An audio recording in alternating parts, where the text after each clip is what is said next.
क्या एक जैन साधु भगवंत को काल धर्म यानी मृत्यु के बाद अग्नि संस्कार भूमि पर पुलिस की सलामी मिल सकती है? नहीं ना, लेकिन ऐसा हुआ है। जानने के लिए बने रहिए इस वीडियो के अंत तक। धर्म क्या करता है, संस्कार क्या करते हैं? हम में से कई लोगों के मन में यदि इस तरह के प्रश्न उठते हैं या उठे होंगे तो उन सब सवालों के जवाब आज हमें मिलने वाले हैं। 1964 में अचलगढ़ में परम पूज्य भुवन भानु सुरेश्वर जी महाराज साहब की शिविर थी।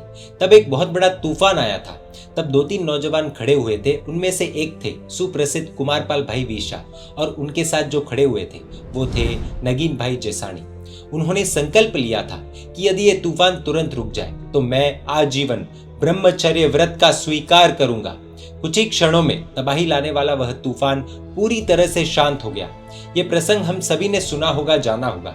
तब नगीन भाई की उम्र सिर्फ 31 वर्ष की थी और तब वे विवाहित थे। नगीन भाई जेसानी एक ऐसे महान व्यक्ति जिनका व्यक्तित्व आज हम सभी के लिए एक बहुत बड़ा आदर्श बन चुका है। 38 वर्षों तक डीएसपी ऑफिस में ऑफिसर के रूप में देश की सेवा की।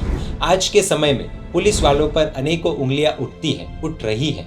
कई लोगों के मन में ये सोच होती है कि पुलिस ऑफिसर यानी कि रिश्वत की जिंदगी, लेकिन ऐसा नहीं है। इन्होंने पुलिस स्टेशन में चाय तक का भी व्यसन नहीं किया। पुलिस ड्यूटी में ही नहीं बल्कि पूरी जिंदगी में भी कभी चाय नहीं पी, कभी जिंदगी में 1 रुपए की भी रिश्वत नहीं ली। इनकी ईमानदारी का, इनकी नैतिकता का, इनके अंदर के सच्चे श्रावक का एक मजबूत और ठोस प्रमाण भी है। पुलिस की ड्यूटी थी तो सरकार की तरफ से इन्हें क्वार्टर यानी रहने के लिए घर नियुक्त किए जाते हैं। जो क्वार्टर इनके लिए नियुक्त किया गया था वो मंदिर से भी और उपाश्रय से भी काफी दूर था। नगीन भाई जेसानी ने उस क्वार्टर को अस्वीकार करते हुए खुद की सैलरी पर रहने के लिए ऐसा निवास स्थान किराए पर लिया जो मंदिर और उपाश्रय दोनों के पास था। आज के समय में अगर करोड़ों की नौकरी लग जाए या विदेशों में नौकरी लग जाए और सैलरी तगड़ी हो तो आंख बंद करके हम में से कई लोग उधर जाना पसंद करेंगे, फिर चाहे मंदिर पास में हो या मंदिर न भी हो। लेकिन इन्होंने ऐसा नहीं किया। अपने धर्म को, अपने संस्कार को टिकाने के लिए इन्होंने कॉम्प्रोमाइज नहीं किया। कई लोगों के मन में सवाल उठते हैं कि मंदिर से क्या होता है, उपाश्रय का क्या काम है। ये मंदिर, ये उपाश्रय न जाने कितने ही आत्माओं के जीवन की नैतिकता को, ईमानदारी को दृढ़ता पूर्वक टिकाने का कार्य करते हैं। डीएसपी ऑफिस में रहते हुए ड्यूटी के साथ साथ पाठशाला, पेड़ी आदि का भी काम संभालते थे। 38 वर्षों तक ईमानदारी पूर्वक देश की सेवा की और उसके पश्चात रिटायरमेंट लिया। ड्यूटी से भले ही रिटायरमेंट लिया लेकिन जिंदगी से नहीं। नगीन भाई जेसानी जी ने रिटायरमेंट के बाद संघ की सेवा प्रारंभ की। श्रावक के तौर पर अनेक सुकृत इन्होंने किए। शासन की सेवा शुरू की। धर्म अनुष्ठान किस तरह से जिंदगी बदल देते हैं या एक नई जिंदगी को जन्म देते हैं, देखिए। पोते की दीक्षा का मुहूर्त लेने के लिए एक शुभ दिन नगीन भाई जेसानी जी गच्छाधिपति आचार्य भगवंत श्री जयघोष सुरेश्वर जी महाराजा के पास पधारे।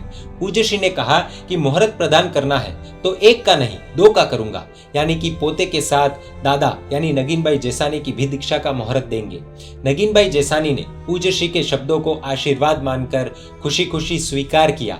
68 वर्ष की उम्र में 1 के बदले 2 आत्माओं की दीक्षा का मुहूर्त लेकर आए और परम पूज्य अध्यात्म योगी आचार्य भगवान श्री कलापूर्ण सुरेश्वर जी महाराजा के समुदाय के आचार्य श्री तत्वदर्शन सुरेश्वर जी महाराज साहब के शिष्य के रूप में नगीन भाई जेसानी बने। परम पूज्य मुनिराज श्री शुभ ध्यान विजय जी महाराज साहब अद्भुत संयम जीवन को जीते हुए 77 वर्ष की उम्र में इन्होंने शत्रुंजय महातीर्थ की 2 नव्वाणु पूरी की। 80 वर्ष की उम्र तक स्वावलंबी होकर यानी इंडिपेंडेंटली अर्थात खुद के काम खुद करना, खुद काप निकालना, खुद की वस्तुएं खुद लेकर विहार करना आदि ऐसे जीवन जिया। ऐसे परम पूज्य अध्यात्म योगी आचार्य भगवान श्री कलापूर्ण सुरेश्वर जी महाराजा के समुदाय के सबसे वयोवृद्ध महात्मा मुनिराज श्री शुभ ध्यान विजय जी महाराज साहब ही थे। 31 अक्टूबर 2020 यानी आसोज सुदी पूनम के दिन 88 वर्ष की उम्र में इनका समाधि पूर्वक कालधर्म हुआ। हमारा जन्म कैसा हो वो हमारे हाथ में नहीं होता, लेकिन हमारी विदाई कैसी होनी चाहिए वो जरूर हमारे हाथों में होता है। मुनिराज श्री शुभ ध्यान विजय जी महाराज साहब को 1 नहीं 2 नहीं बल्कि 3 बार ग्रैंड विदाई मिली। गुजरात के भुज में जब डीएसपी ऑफिस से इनका रिटायरमेंट हुआ तब भुज के सैकड़ों लोग आंखों में आंसुओं के साथ रेलवे स्टेशन पर इन्हें विदा देने के लिए आए थे।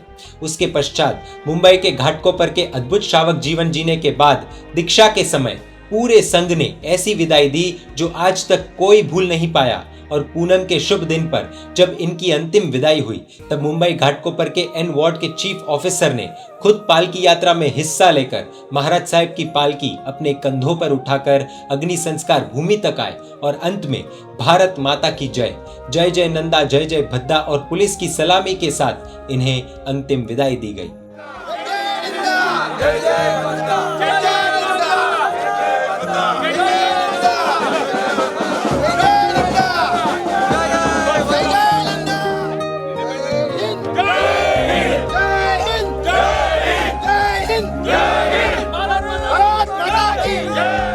पुलिस की प्रोटेक्शन तो कईयों को मिलती है, लेकिन पुलिस की सलामी मिलना वह अपने आप में इनके अद्भुत जीवन का जबरदस्त प्रमाण है। वो विदाई जिसका हर कोई सपना देखता है। ऐसी सम्मान पूर्वक विदाई मुनिराज श्री शुभ ध्यान विजय जी महाराज साहब को प्राप्त हुई। कुछ इस तरह से एक जैन साधु भगवंत को पुलिस की सलामी मिली। आदर्शों से भरे इनको और इनके जीवन को हम वंदन करते हैं। इनकी आत्मा को जल्द से जल्द मोक्ष की प्राप्ति हो, यही प्रभु से प्रार्थना। परमात्मा के आज्ञा विरुद्ध कुछ भी कहा हो तो मिच्छामि दुक्कडम। जय जिन शासन, जय महावीर।